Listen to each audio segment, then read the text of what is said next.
Oke, baiklah. Materi kita kali ini itu mengenai requirements engineering atau bisa kita masukkan dalam apa saja sih yang dibutuhkan oleh pengembang ya di dalam membuat atau merekayasa perangkat lunak ya.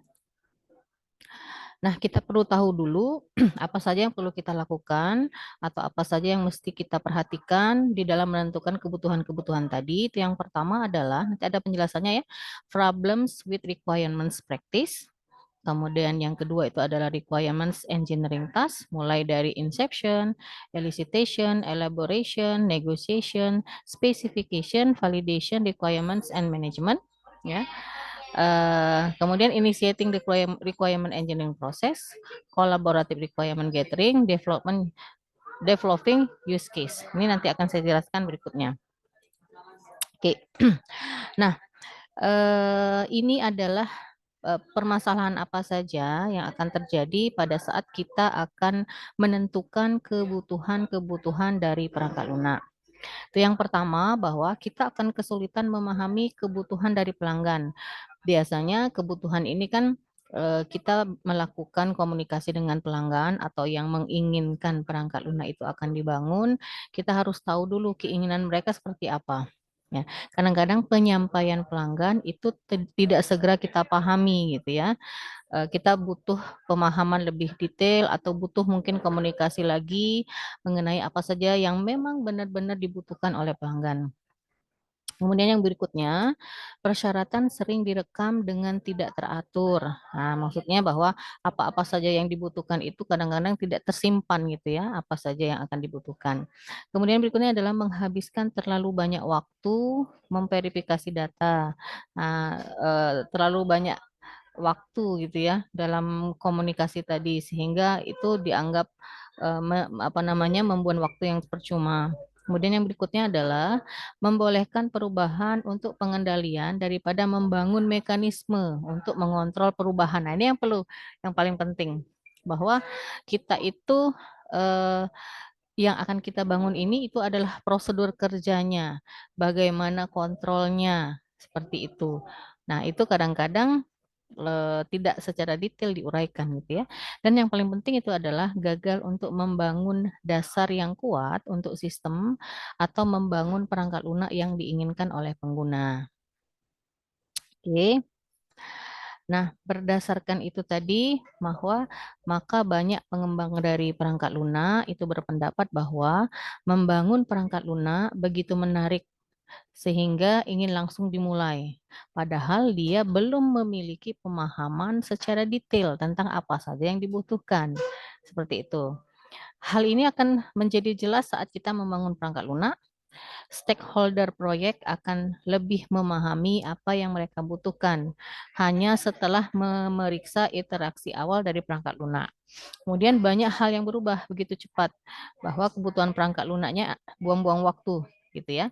Nah, intinya bahwa untuk memproduksi program kerja dan bahwa semua itu adalah sekunder. Jadi itu merupakan alasan atau apa namanya kegiatan yang kedua gitu dalam dalam melakukan pengembangan perangkat lunak.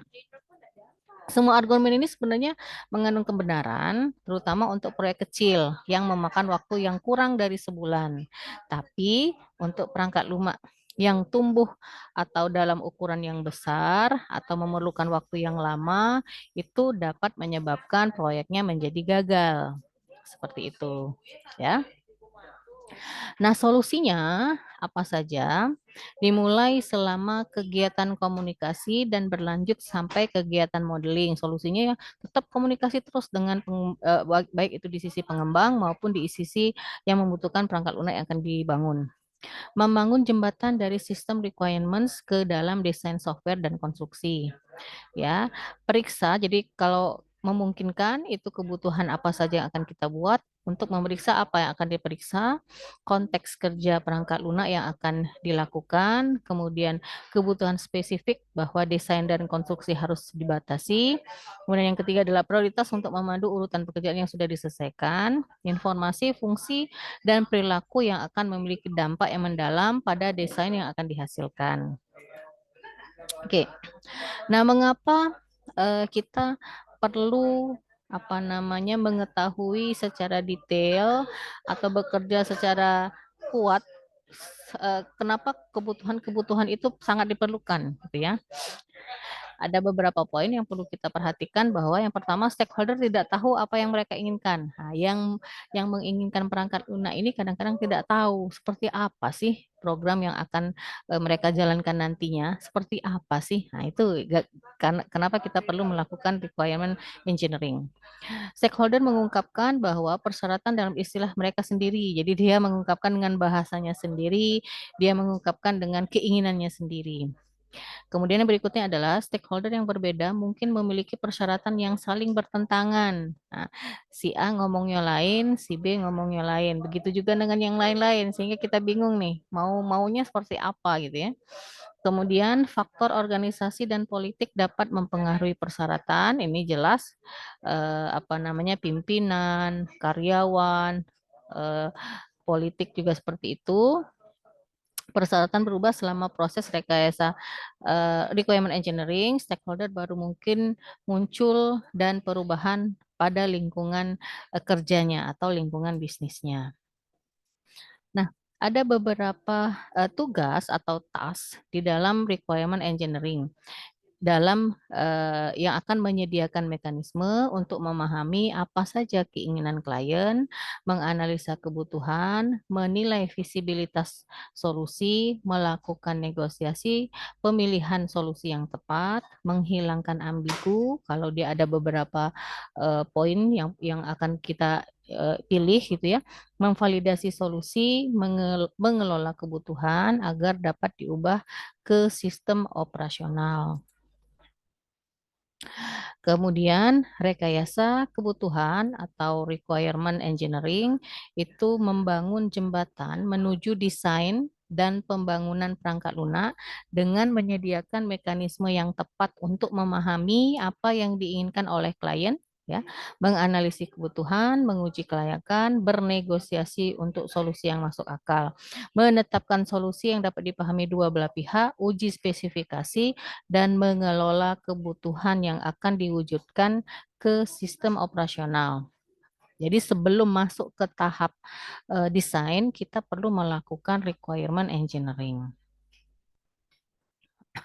Nah, ada beberapa tugas atau task ya di sini diuraikan ada 7 distinct tasks. Yang pertama injection, yang kedua elicitation, yang ketiga adalah elaboration, yang keempat negotiation, kemudian yang kelima adalah specification, yang keenam itu adalah validation, dan yang ketujuh itu adalah management. Nah, beberapa tugas ini secara paralel disesuaikan dengan apa saja kebutuhan dari proyek ya. Nah, semua berusaha untuk menentukan apa yang pelanggan inginkan. Semua berfungsi untuk membangun dasar yang kuat untuk desain dan konstruksi yang akan kita bangunkan perangkat lunaknya tadi. Oke, kita bahas yang pertama. Ya, tas yang pertama. Injection atau permulaan itu merupakan awal dari terjadinya pembicaraan tentang software yang seperti apa yang akan kita buat atau yang diinginkan oleh pelanggan. Dimulai dari apa saja, mulai dari pembicaraan biasa, kemudian kebutuhan bisnis yang dirasakan, adanya pasar potensial, atau munculnya layanan potensial yang dilakukan oleh software. Nah, kita harus bisa mengidentifikasikan stakeholder. Stakeholder sini itu adalah orang yang menginginkan dilakukan pengembangan sistem gitu ya. Siapa yang menginginkan sistemnya itu stakeholder, siapa yang menggunakan solusi, apa keuntungan ekonomis dari solusi yang sukses dan apa yang dibutuhkan oleh sumber daya lain. Nah, yang kedua, ya task yang kedua itu adalah inception. Jadi inception itu masuk dalam kategori memahami masalah. Di bagaimana karakteristik solusi yang baik, masalah apa yang dipecahkan oleh solusi tersebut, bagaimana kondisi bisnis environment di mana solusi tersebut diimplementasikan, apakah ada masalah dan batasan tertentu yang mempengaruhi ke pendekatan solusi. Ya. Kemudian yang ketiga yaitu elicitation. Jadi si klien ini mengungkapkan kebutuhannya. Nah, pada saat mengungkapkan kebutuhan, ternyata nanti akan ditemukan beberapa masalah, akan terjadi atau akan ditemukan beberapa problem. Kita lihat gambarnya di sini yang akan saya uraikan berikut ini. Itu yang pertama. Kadang-kadang eh, ini ilustrasi ya, ilustrasi gambar di mana yang pertama how the customer explain it. Artinya si customer atau stakeholder yang menginginkan perangkat lunak ini kadang-kadang menguraikan bahwa kalau misalnya ada sebuah pohon gitu ya, kemudian ada ayunan gitu, dia menguraikannya seperti ini. Mulai dari yang pertama, yang kedua, yang ketiga, dan seterusnya. Jadi seolah-olah ayunannya ada 3 tempat duduk. Ya, ada 3 tempat duduk. Tapi the project leader atau pengembang proyeknya atau pimpinan pengembang proyeknya memahaminya cuma 1 tempat duduk saja, di mana dia dikaitkan dengan 2 dahan, sedangkan yang ini tadi dikaitkan dengan 1 dahan, ya. Kemudian yang berikutnya adalah, nah, analis lain lagi. Analis sistem itu adalah orang yang menganalisis sistemnya, dia apa namanya menguraikan atau menerima pemahaman tadi seperti ini. Jadi ada pohon, kemudian pohonnya seperti ditebang seperti itu, tidak ada penyambung antara apa namanya batang yang ini dengan batang yang bawah atau akarnya, tetapi dia dipapah oleh 2 penyangga seperti itu. Pemahaman si analis ya. Bagaimana dengan pemahaman programmer? Pemahaman programmer juga seperti ini. Jadi ayunannya itu diikatkan di dalam batang pohon. Jadi seolah-olah eh, mungkin sesuatu yang mustahil yang akan dibuat oleh seorang programmer seperti itu ya. Berbeda dengan bisnis konsultan. Bisnis konsultan justru mendeskripsikan apa yang diinginkan oleh si user tadi atau yang diinginkan oleh stakeholder tadi seperti ini. Jadi ada ayunan, di dalam ayunan itu ada sofa. Artinya dia sudah apa namanya menggambarkan bahwa oh nanti sistemnya bakal enak nih, bakal empuk nih, bakal bagus nih. Nah, sesuai dengan keinginan dari si bisnis konsultan. Ya. Nah, ada lagi ilustrasi how the project was. Di bagaimana project itu akan dibuat.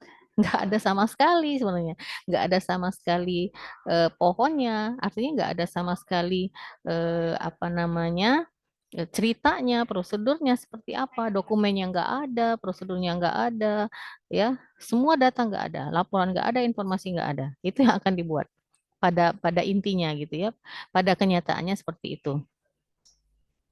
Kemudian yang berikutnya, what operation install. Nah, pada saat diinstal, ya seperti ini. Ada sebuah pohon, cuman ada tali saja, gitu ya. Tidak lengkap seperti yang diilustrasikan oleh beberapa user tadi. Pada saat dibangun, how the customer was built. Jadi pada saat dibangun justru kadang-kadang seperti roller coaster, naik turun gitu ya, seperti itu. Oke. Ada lagi gambar yang berikutnya, how it was support. Nah, bagaimana itu didukung pada saat pengembangan perangkat lunak. Nah, seperti ini. Kayak sebuah pohon, tapi dia cuma ada batangnya aja, tidak ada apa namanya tangkai, tidak ada dahan, tidak ada daun, bahkan mungkin tidak ada juga buah, bahkan tidak ada juga ayunan. Ya, what the customer really need, yang dibutuhkan kadang-kadang seperti ini penggambarannya. Jadi dia tuh cuma butuh ayunan yang tidak pakai papan, tetapi dia pakai ban, digantungkan dalam sebuah dahan. Nah, seperti jadi pemahaman tiap orang di dalam melakukan pengembangan perangkat lunak ini kadang-kadang berbeda-beda. Itu ilustrasi dari beberapa gambar tadi ya. Oke, tahap berikutnya adalah elicitation. Jadi produk itu yang diinginkan itu seperti apa? Yang pertama, membuat daftar semua objek yang merupakan bagian dari sistem. Jadi apa saja objek yang kita inginkan dibuat di list. Ya, dibuat daftarnya. Kita mau buat apa nih? Kemudian yang berikutnya membuat daftar semua objek yang dihasilkan oleh sistem. apa saja yang akan dihasilkan, dibuat daftarnya juga, dibuat listnya juga. Kemudian yang ketiga, membuat daftar semua objek yang digunakan oleh sistem, membuat daftar fungsi atau piranti atau proses yang berinteraksi dengan objek tersebut. Dan yang kelima itu adalah membuat batasan dan kriteria performa. Jadi semuanya dibuatkan secara detail. Listnya seperti apa saja yang dibutuhkan, apa saja yang diinginkan, dibuatkan, dibuat list, dibuat daftar. Ya. Oke, tahap yang berikutnya adalah elaboration. Elaboration itu sama seperti penjelasan apa yang diungkapkan pada proses permulaan. Yang pertama tadi, elicitation, dan pengungkapan kebutuhan yang dijelaskan secara detail atau secara panjang lebar. Fokus pada pemodelan fungsi, fitur, dan batasan dari perangkat lunak. Dalam kasus object-oriented programming, maka kelas, atribut, dan hubungan antar kelas didefinisikan pada aktivitas ini. Nah, ini kita kan udah akan membuat ini nantinya ya di tugasnya. Ini akan kita bahas lebih detail di tahap berikutnya. Tahap berikutnya adalah negotiation. Jadi negosiasi itu bukan kompetisi, buat strategi apa yang diinginkan, apa yang klien inginkan, ya, apa yang kita inginkan dan apa yang klien inginkan, mendengarkan secara aktif, fokus pada apa yang menjadi keinginan klien, jangan anggap personal, tapi jadilah kreatif, ya. Kemudian komitmen terhadap keputusan yang diambil. Nah, ini penjelasan dari negotiation bahwa memeriksa spesifikasi untuk memastikan bahwa semua persyaratan perangkat lunak telah dinyatakan secara jelas bahwa inkonsistensi, kelainan dan kesalahan telah dideteksi dan telah dikoreksi. Tahap berikutnya adalah specification. Ya, spesifikasi itu berupa penyiapan dokumen, model grafik, model matematika, skenario, atau prototipe yang merupakan produk akhir dari rekayasa kebutuhan. Apa yang disajikan sebagai spesifikasi merupakan hasil identifikasi kebutuhan melalui aktivitas-aktivitas sebelumnya. Spesifikasi menggambarkan fungsi dan kinerja dari perangkat lunak dan batasan-batasan apa saja yang ditentukan. Tahap berikutnya, validation. Validation itu sama dengan pengujian ya, menguji kualitas dari spesifikasi untuk memastikan kebutuhan yang dinyatakan dapat diterima atau sepaham, konsistensi, lengkap, dan bebas dari kesalahan. Mekanisme ini dilakukan secara formal melalui technical review atau pertemuan evaluasi teknis ya sebelum desain dilakukan. Dan yang terakhir itu adalah manajemen ya, yaitu mengelola kebutuhan dengan identifikasi, kontrol, dan mengikuti perkembangan kebutuhan software yang dikerjakan selama proyek dan perubahan yang terjadi. Jadi semua itu dikelola, didokumentasikan, disusun secara rapi sehingga akan memudahkan di dalam proses perekayasaan perangkat lunak. Oke, saya rasa itu saja penjelasan materi saya mengenai requirement engineering.